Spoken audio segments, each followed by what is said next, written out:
So I'm here in London, and we've contacted all the way out in LA author, journalist, and now actor Lawrence Grobel. Lawrence, thanks for joining us. Thank you. You're We're here welcome. to talk about Salome, your friend Al Pacino's film. Right. But he's also made a documentary on this film called Wilde, Salome. And then on top of that, you've written a book about your experiences starring in it and helping him through it. And your book's called I Want You in My Movie. Now tell me, how did Al first approach you about this subject? Well, I'm not really starring in it. I appear in it throughout the movie, but I wouldn't call myself a star. I, Al, one day we were just sitting at his place before he was starting the movie, and we always were talking about it and everything, and he just said to me, "I want you in my movie." That was what he actually said, and I said, "What? What are you talking about?"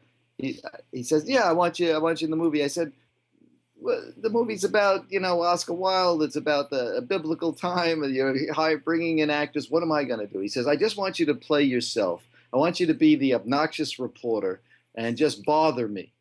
Uh, and I said, what do you mean bother you?" He says, "Just whatever I'm doing." He says, "If I'm talking to somebody, if I'm in the middle of something, you come over and just come over and talk to me, whatever. Interrupt." And I said, "Well, you, what about the other actors? What about the director, Stella Parsons? What is she going to say about this? Does she know about it?" He said no.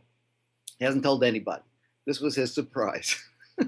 So I figured, I don't know. I just thought it was totally nuts. But I figured, okay, I'll go. He'll see it's not going to work, and I'll go back to my life, behind the scenes, because I've been in a movie. I was in the documentary Salinger, but that was just a talking head. Someone came and talked to me like this, and I'm in that movie.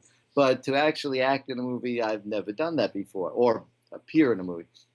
Well, anyway, so I got the first day, and I really didn't know what we were going to be doing on the first day of shooting. So I brought my tape recorder with me as if I was a reporter doing, a story on it. And sometime in the middle of what he was shooting and all, we were sitting in the Wadsworth Theater, and it was sort of in the back, and I had a tape recorder with me. So I took it out, and I said, "Al, let's talk a little bit."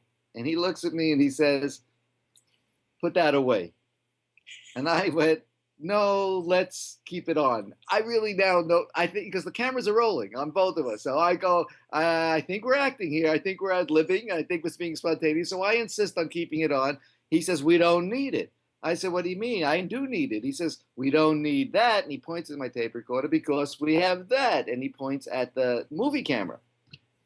So now I'm thinking maybe he really doesn't want the tape recorder, but I still don't know. So I'm playing my end of it, right? So I said, "No, no, let's keep it on, Al."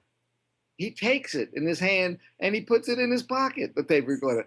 So now I got a scene where I don't have a tape recorder. I'm supposed to be a reporter, and I don't know exactly what I'm doing. And that's how the first day went. And then that evening, I went to his house and we started talking about it. And he said, "You don't have to try to act." He says, "You don't have to be obnoxious. You're obnoxious enough. Don't worry about it." So I said, "All right." And then from there on, I just was there. When I went over to Estelle Parsons, though, and I said to her, "Do you know who I am?" And she says, "You're an actor, right?" I said, "No, no." I said, I'm a writer. I'm just a friend of Al's, and he asked me to disturb him when he's talking to you, and I just want to apologize in advance because this is going to get awkward." So she laughed, and that was that. And after that, every time they filmed something like the actors sitting around talking and all, I would come and I would just sit there very quietly. And then if I had an idea, I would interrupt, and I would just actually think I was contributing, right, to this thing. And we went on like that for, a year and a half shooting this thing. Now, you were talking about the film. This is Jessica Chastain's first ever role. Yeah. How did she come to the project? I mean, did Al spot her, or did she audition? No, Al, I think it was Martha. Oh, God. Oh, God. I'm dropping Martha's last name. She was in the movie with Al. She had an affair with Al. God, the great actress she lives in Paris. Uh, oh, okay, forget it. Sorry about this, but anyway, Donnie Brasco. Not Donnie Brasco. The race car movie. What was that one? Bobby Deerfield. Martha Keller. Thank you very much. Martha Keller saw her in something and said to Al, "Look at this girl." And Al did, and because that was a hard thing to find the right Salome, especially someone who was unknown.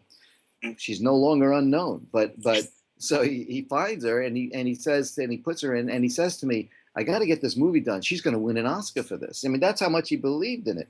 Now this is 2006. This is 8 years ago.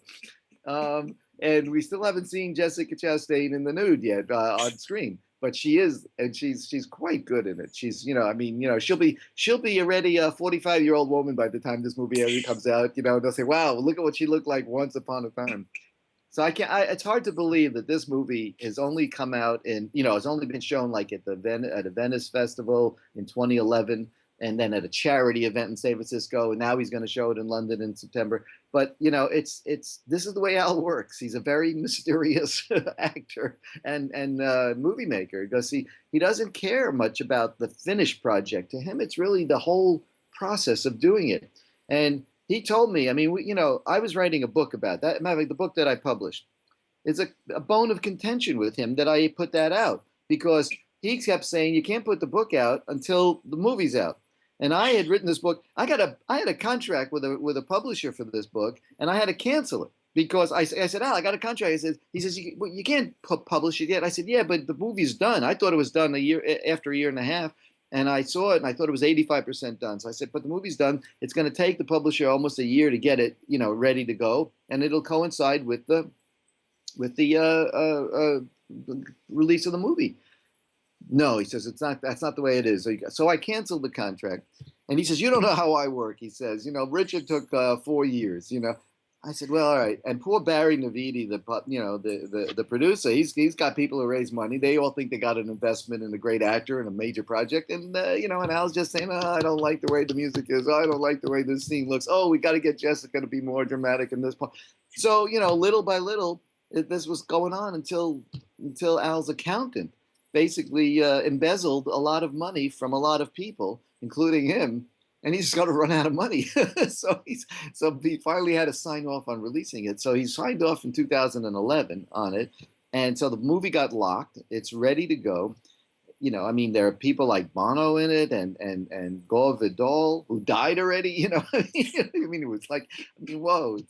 You got I got Anthony Kiedis. He was going to be in it, but we didn't film him in the end because there was just an overload of material. You had so many different kinds of films to make, and each one was of interest. And I think the final product is a very good film. I'd be interested in hearing what you guys think when you see it, but I think he's got a good film. But we're living in an era where Transformer 1, 2, 3, 4, and 5, the Avengers, Captain America, all this junky, crazy, blue screen kind of movies are being done. Where do you put a little movie like this?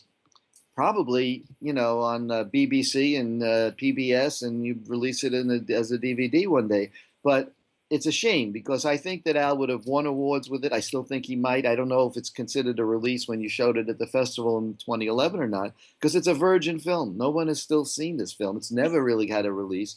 And I think one day it will. And it's already historic because of Jessica Chastain's career, let alone Al. It seems to have gone down in history a little bit anyway because of how long it's taken. Yeah.